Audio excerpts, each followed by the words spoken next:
A while ago we wrote some music here on the channel with a decent sampler and the Polyscape Sample Pack by Venus Theory.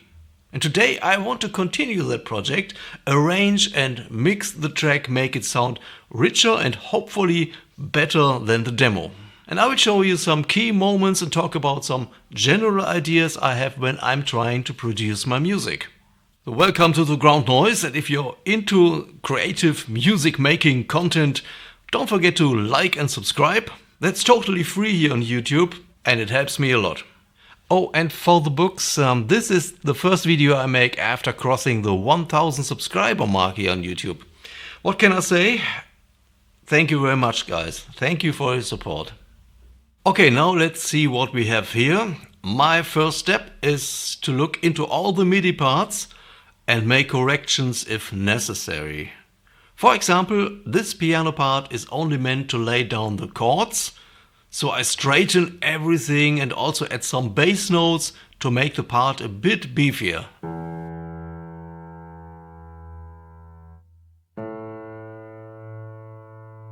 In general, I want to have more like warm bass in the track because everything sounds a bit cold and noisy so far. Normally I would work on the drum part now, but there is another important thing to do. I need to render all the MIDI sampler parts in place. If you work a lot with MIDI parts and MIDI sampler parts, like in this case, it's always a good idea to render everything out. And in this particular project I had the trouble loading all the Polyscape presets. Somehow all the settings got lost when I closed the project. And as you can tell, that's very annoying. So I turn all the decent sampler parts into real audio files to avoid the problem in the future. And now for the drums. I have already added some more bass drum strokes to make the part more natural and groovy, but I also want to tweak the sound of the drums. And my idea is that a more modern and charismatic drum sound could really add some interesting features and character to our track, which is, to be honest, a bit dreamful and romantically sad and could really use a bit more pep. And by the way, do you know what it means to have pep? I don't know if it's an English word. My dictionary says it's pepper. It's not exactly pepper here in Germany. We say pep to, like when it pops, you know? Something is hip and fresh. It got pep. So for the snare, I go with reverb and the envelope shaper, which is a no-brainer when it comes to drums. Very powerful plug-in here in Cubase.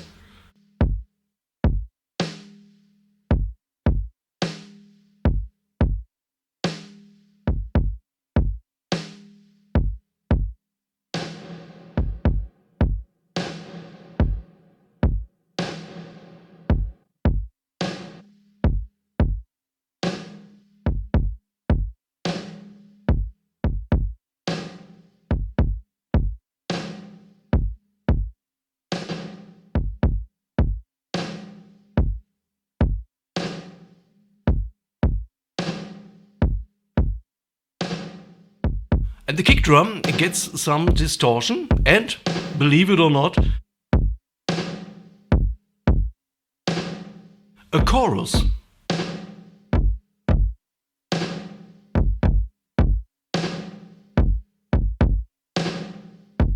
I know, after all, it comes down to personal taste, but if you ask me, I always want my drums on top of the mix. If there's a groovy, like a real drum part going on. And as you know, if you have seen some of my other videos, I also love to have rhythmic elements in my ambient tracks. Only then I tone them down, let the drums play more in the background, you know. Just like I've did in this video that's on the screen right now. Check it out later. Okay, let's stay focused. In the meantime, I've recorded a simple hi-hat pattern like and I don't quantize it because it's totally fine to have some human sloppiness going on. And later I will also play a bass part like that. And I may not be able to do many things right, but what I can do for sure is to play a sloppy hi-hat pattern. But what I do now is basically that I go through the whole song, step by step, bar by bar and part by part. And I stop every time I have an idea or think that something isn't right. And I fix it. I try to fix it immediately. Or I just close the project and watch Netflix. Here I want to spice up the piano chords, and I do that simply by making some cuts. This is a super easy way to add some rhythm to that boring part. A stereo delay also helps to add more accents and to fill the stereo image. Both channels are the same. I go very easy on the feedback and mix values.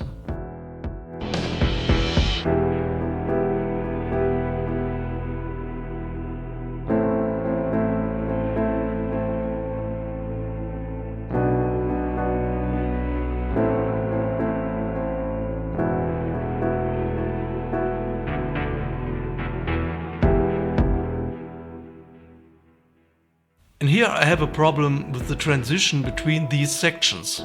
But it helps that I've created a big boom bass drum earlier, also have a swelling pad sound ready, and a reverse cymbal is also quickly done. Just write a cymbal note in the editor, render that part in place and reverse the audio file. That's it. But still it takes me a while to make the transition right, because I don't want it to end on the one of the next bar, but shortly before that, an eighth note earlier, to create a more dynamic impact. It really helps to work with all the audio files instead of the MIDI parts, because it's easy to apply fade-ins, fade-outs and even hard cuts, crossfades and whatnot.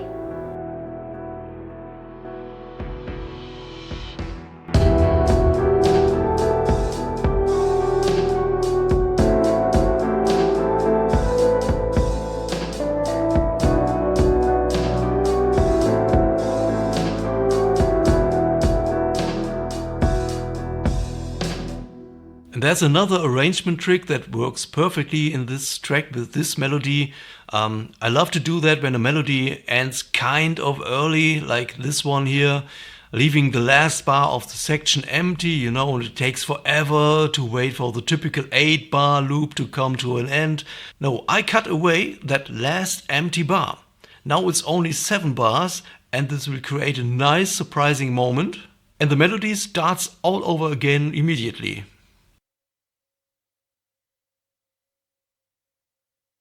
And in order to make it really work, I bring back some elements like the swelling pad, reverse cymbal, and also create a simple drum fill.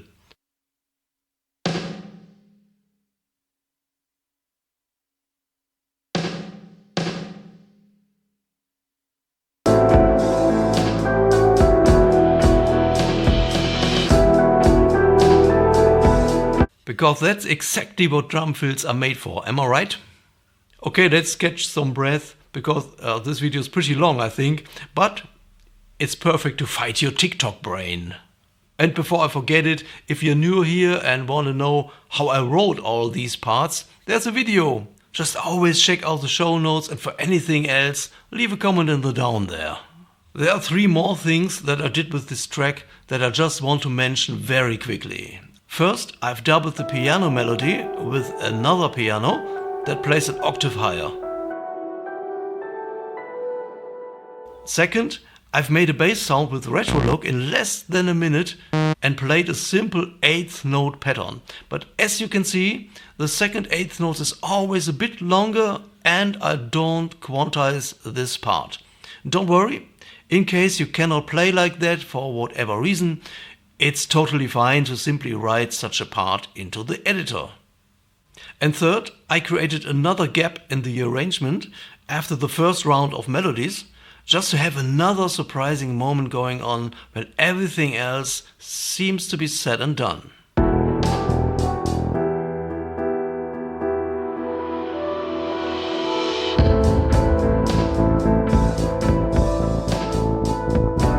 So So we have a quite simple song that follows the same chord progression all of the time, which is of course very repetitive.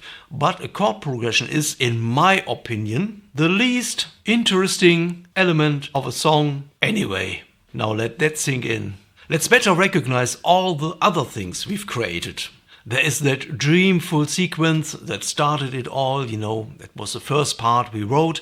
Also a kind of unexpectedly prominent drum beat and a sad but also weirdly delightful melody, plus some typical arrangement tricks like a drop, swelling sounds, the 7-bar trick, a gap, but at this point the whole process I show you here took about 90 minutes and it really was time for me to take a short break. Step away from the computer, open the window, have a snack, disorganize the kitchen, go on vacation. And then I came back and after about 30 more minutes I had something ready that I could call the first final mix. Before we listen to the whole track, I will give you an overview of the things I changed and you can try to recognize them when I play the track, okay? Let's start again with the drums. I put all drum tracks together in a drum group and let it run through the Black Valve compressor. This thing is pretty good and it was new in Cubase 13, but I think it's also fine to use, for example, the old tube compressor, which is still my favorite compressor in Cubase. And I also have doubled this bass accent part here with the Vital Synth part. It has a very weird mono delay on it that's really fast. And I also use a simple standard compressor here and there to make the parts shine a bit more. And I think it's important to mention that in this project there's nothing going on in the stereo bus, no limiter, nothing. I avoid clipping anyway and also want to leave some headroom for the mastering process. And of course I always have my eye on the levels and meters and we will check out the statistics after we listened to the song. And yeah, this song is really soft going and there is absolutely no reason for any hot limiting and I'm personally not a fan of that behavior anyway. And yeah, better let's talk about mastering and all of that in another video, in a separate video and not in this one. And yeah, this is yet another reason for you to subscribe to my channel, right? But no pressure, okay? No pressure. Do whatever you want. What's really essential, I think, is volume automation, other automation as well, of course, but like I've said, this is not like a fancy pop track and I go very easy with the automation. And volume automation actually is really, really powerful. It can really help to make the mix sound lively and dynamic. For example, let's look at the piano chords here and they can really fill everything up. And sometimes it's a bit too much, so it starts a bit quieter here in the beginning and then I turn it up a little bit and I bring it back down. And then we have this gap here, when the drums and the bass stops playing for like 2 bars. Here I bring up the chords and the sequence for just a short time before they go back to normal. And with the volume automation like that you can really make sure that the mix never really sounds totally messy and muddy, because you can really bring up the more important parts and background parts can stay in the background and only shine when it's time for them to shine, if that makes sense. Well, and last but not least, I didn't like the ending of the part, the original ending. It just stopped, we had the sequencer part and around here the track just stopped. And then I had the idea to let the bass note last a little longer, but that still wasn't enough. So I created yet another surprising moment that's happening during the fade out. Can you believe that? Here's the fade out area and here's something going on, just nothing special, but there's something happening so that it's hopefully more interesting. But now I would say, let's listen and enjoy.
Yeah, I don't think I hang myself out of the window too much when I say this is not bad at all, okay? Don't get me wrong here, I'm not saying that this is the best track in the world. Of course not, but come on guys, let's keep it real. We've made a really nice sounding track and it's not finished. We want to master it as well, and yeah, let's check out the stats here. They speak a very clear language. We have no clipping. And this is just the red alert warning, so that we are getting close to the dangerous area. And we have an integrated LUFS of -17, which is pretty good. And the loudness range, the dynamic range, is actually 10 dB, more than almost 11 dB, and that is insane. What I want to say here is that we have plenty of room left for the mastering process, and that is actually my main goal when I'm mixing a track like this.